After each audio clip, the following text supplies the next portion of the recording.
I've actually seen copies of posters in the United States or billboards saying, Jews go back to Europe and America where you come from, which, apart from anything else, is not where the majority of the population of Israel have come from. In any case, by and large, they were pushed out of Arab cities after the Second World War. So, this is young people getting overexcited as part of their college degree. The pity of it is that they're stupid as well, and they don't know what's happening. And, that is the dumbing down of our society. And in a sense, I feel that all the media attention which we're paying to it is indulging them rather than actually helping. But when you look at the scale of the disturbances on those campuses on east and west coast of America, 50 campuses otherwise, that's going to get attention, and it's natural that it should. I wonder if you're just underrating the importance of it in that way. I mean, the presence of anti-Semitism. What are they going to change? I mean, I thought Joe Biden slightly misjudged it there, actually, because he's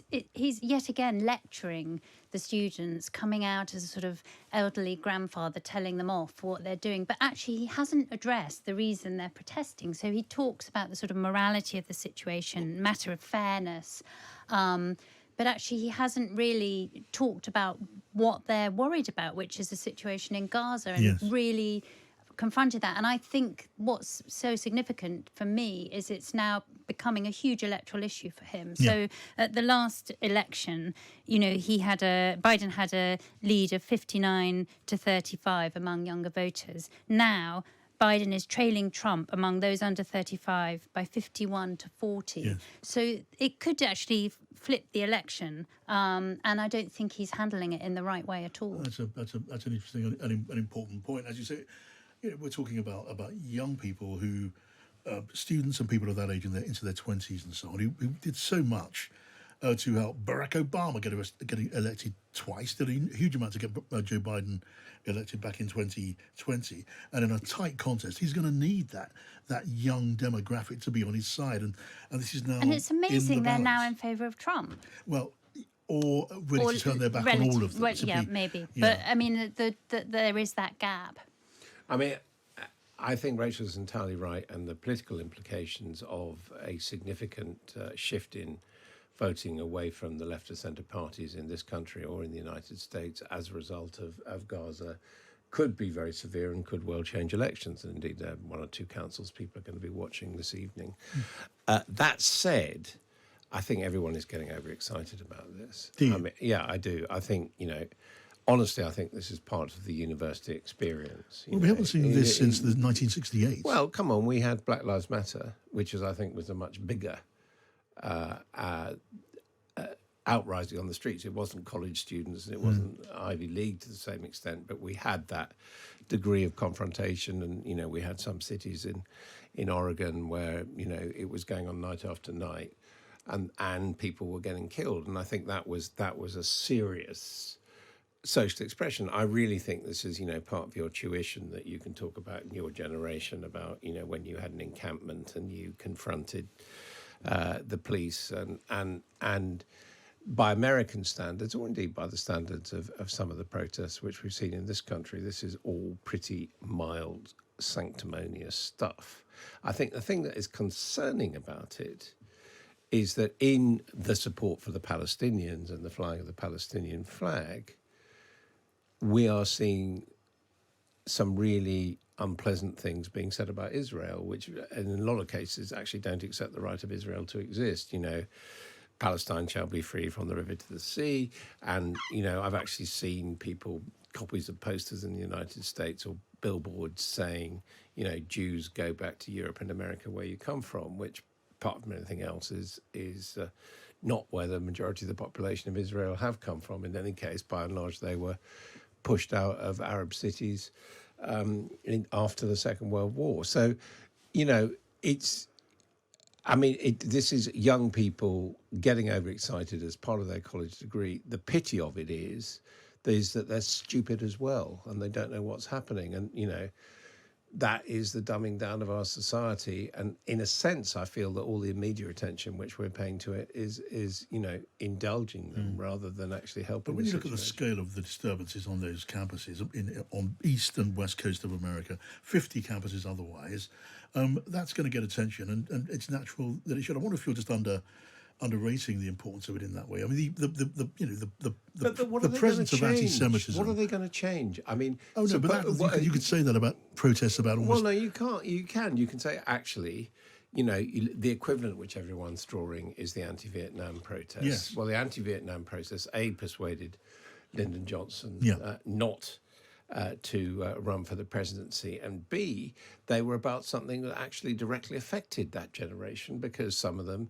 risked the draft and being sent to Vietnam and all the rest of it. This time round, if you look at the root of it, they're not going to change anything about what Benjamin Netanyahu does, A, and B, all they're protesting about is, certainly at Columbia, the notion of where the college should have its investment funds, should they have connections with Israel, which is a really kind of should they invest in Israeli connected firms? That was actually the bone of contention at Columbia, and that's such a tiny, pointless little issue about. Well, I mean, look, let's put a contrary point first of all. We're talking about a considerable number of students who are maybe representative of a deeper strain of thinking among a lot of young Americans in America today, which is not everywhere. Obviously, America is a society with very different complexions depending on where you put your pin in the map.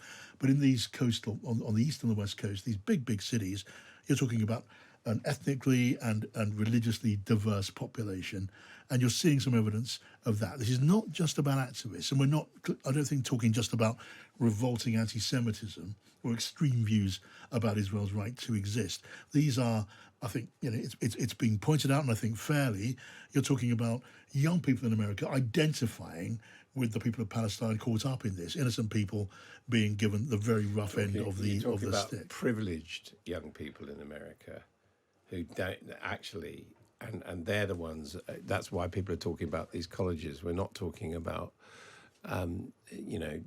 ordinary Americans, if I could put it that way. Well, I mean, who are ordinary Americans? I hear what you say, and I recognise what you say. But Joe Biden, in a sense, some of these students are pushing at an open door with Joe Biden.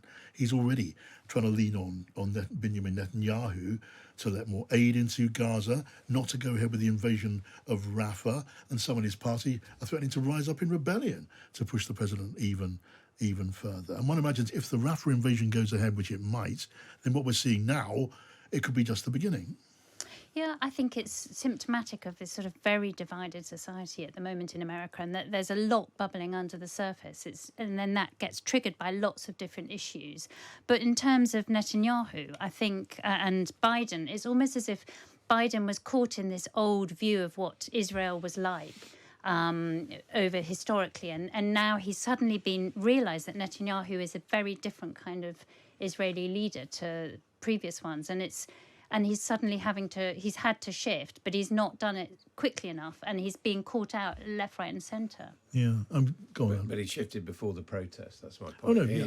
And America and indeed the UK have had this position. And I would simply point out that there was a generational opinion poll in this country. I know it's not the United States, but it showed that in every demographic, starting at 18 to 25, a majority were more favourable to Israel than they were to the Palestinians. Sure. So I think we have to be a little bit careful about what people are saying. What we do know is at Harvard, for example, that they're having to reschedule exams and where exams are taking place because of the fear of anti-Semitic demonstrations outside that. Now that's serious. Yeah. But I think there's quite a lot of argument to say, well, actually, Harvard's had a lot of problems recently in its governance, and that's its problem rather than necessarily a sort of geopolitical problem for the administration. Yeah, well, yeah. I mean, that is what you describe is obviously serious, and also there's the sad effects of how this impacts some students' education. It's disrupting the education. It's already resulted in the cancellation of graduation ceremonies and these people having to pass up on end of term papers. Their education is being struck, and in many cases, these are the very same young people whose graduation from high school was disrupted by COVID-19, and now they're seeing this happen, 3 years down the line. That is also a sad aspect of all of this. And by the way, Kate, our listener, texted to say, no, a lot of us old uncool people think the students have a good cause, but there will be people I know out there who completely agree with you, Adam. I mean, tell us what you think. Send me that text, send me that tweet, send me a voice note and join in the conversation. We'll hear what you say in your own voice. WhatsApp 0333 003 2353. Now, let's move on. I've got Adam Boulton here, Rachel Sylvester. It's time for another conversation or two before we wrap up Pino and Friends for the evening.